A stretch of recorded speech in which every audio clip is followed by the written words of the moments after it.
Welcome everyone to History Gone Wilder, part of Half History Will Travel. I am your host, the Wilder Historian, and when we last left McClernand, he had crossed the Mississippi River and engaged Union forces at Port Gibson. Now, he and the Union Army marched on Jackson, Mississippi.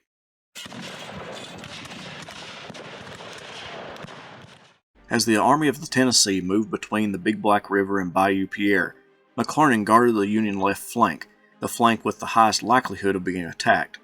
John Pemberton, the Confederate commander at Vicksburg, concentrated most of his troops around the river city, and if he attacked the marching Union columns, it would be McClernand's troops he would encounter.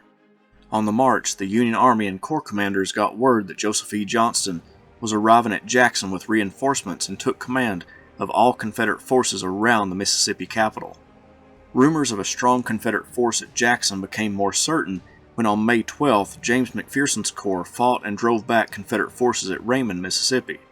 McPherson commanded the right flank of the Union Army, which signaled to Grant that Jackson needed to be the next strategic goal. McClernand's corps had turned north by that point and were fairly close to Edwards Station, where around 20,000 Confederates were concentrating. In a display of great military skill, McClernand withdrew his corps in the face of the enemy and marched to Raymond, where Grant ordered him to act in a supporting role to Sherman and McPherson, who were to take the capital. When the two Union corps made it to Jackson, they only encountered rearguard elements of the retreating rebel forces who evacuated the city. Grant acted to prevent the linking up of Johnston with Pemberton and quickly dispatched McClernand to capture and hold the town of Bolton, which lay along the most direct route between Vicksburg and Jackson. Grant then issued orders for McClernand to press west to fill out the strength of the Confederate forces massing at Edwards Station. On May 16th, McClernand issued specific and detailed orders to his divisions, so that each commander knew the strategic objective. His 5 divisions moved along 3 different routes at a distance where each could support the other if they engaged with the enemy. Only pieces of McPherson's command were at hand to give support when McClernand's 13th Corps found the enemy at about 9 a.m. McPherson requested that Grant come to the front, probably because he detested answering to McClernand and had no faith in the politician-turned-general. Grant would arrive at around 10 a.m. on the northern part of the battlefield. McClernand's orders from Grant had been to move cautiously and not bring on a general engagement, but now that a full-scale battle was erupting in his front, he was skeptical of what to do. 2.5 hours after Grant arrived on the scene, the commanding general issued the orders for McClernand to attack. McClernand jumped at the chance to unleash his corps against the rebels and ordered all of his divisions to attack the enemy vigorously. However, on McClernand's left, Andrew J. Smith and his division didn't move. His inactivity resulted in the Confederates shifting regiments from that front to engage with the aggressive attacks in the center and the rebel left near Champion Hill. McClernand took a lot of criticism immediately afterward and in the post-war period for the lack of aggressiveness on Smith's part, and the fact it took until around 2:30 p.m., 2 hours after Grant issued the orders to attack, for him to organize his own divisions to follow the orders. However, McClernand acted as promptly as he could. Although his divisions were somewhat close together, the thick underbrush and terrain prevented couriers from taking direct routes to the division commanders.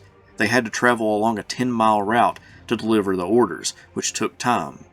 2 hours was as fast as possible for McClernand to follow those orders. Nevertheless, Pemberton was defeated at Champion Hill, but many point to the lack of aggression on McClernand's left for allowing Pemberton to get away. The Confederate commander retreated about 10 miles to the Big Black River Bridge and prepared for battle. The next day, McClernand's force easily swept the Confederate defenders aside, capturing many and pushing on towards Vicksburg.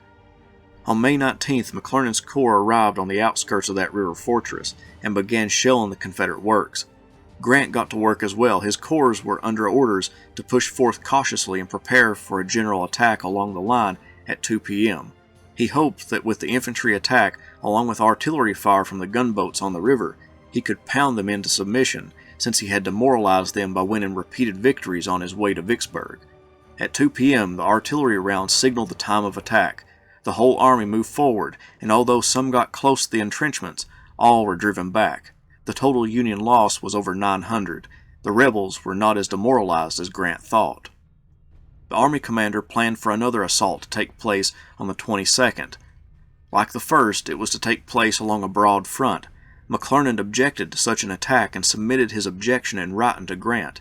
He insisted that if an attack was to be made, that they concentrate their forces along a critical point along the rebel works, but Grant waved off that idea.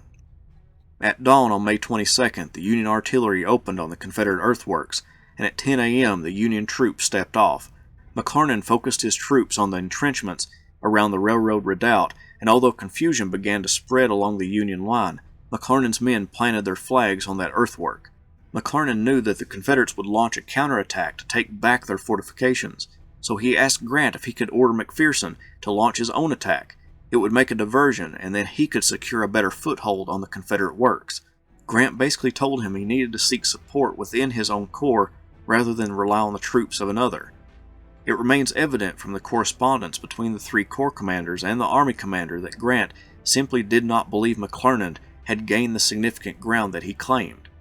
2 of his brigades were in possession of 2 forts, but Confederate guns in the rear were wreaking havoc on the Union soldiers. Finally, Grant relented and sent 1 division from McPherson's corps to support McClernand, but it was too late. It was growing dark, and Confederate counterattacks drove McClernand's men away from the entrenchments. In Grant's report to Halleck, he wrote, "General McClernand's dispatches misled me as the real state of facts and caused much of this loss. He is entirely unfit for the position of corps commander, both on the march and on the battlefield. Looking after his corps gives me more labor and infinitely more uneasiness than all the remainder of my department." 2 days after the failed attack, it was reported that Grant determined to relieve McClernand of command when Vicksburg fell.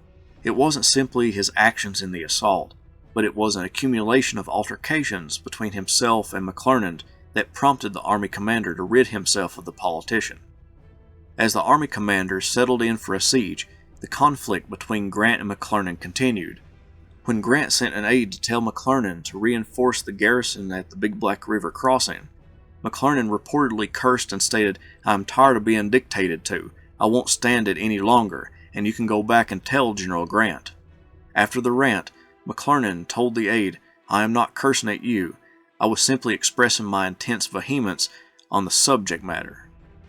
The aide told Grant about the cursing, and from then on, whenever Grant heard someone curse, he would say, "He's not cursing, he is simply expressing his intense vehemence on the subject matter." In June, a letter of congratulations from McClernand to his men on their victories to Vicksburg and the assault on the town was published in newspapers, breaking with General Grant's orders that any publications be sent through his headquarters first.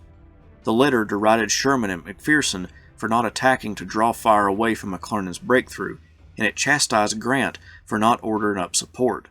Grant confronted McClernand about the letter, and McClernand apologized for his aide not sending it through his headquarters as he was supposed to do. McClernand wagered that his political connections would protect him from Grant's wrath. However, at this point in the war, the political appointees that were important at the beginning of the conflict gave way to those military leaders who gained success in the field, and for all of McClernand's accomplishments, Grant continually overshadowed him.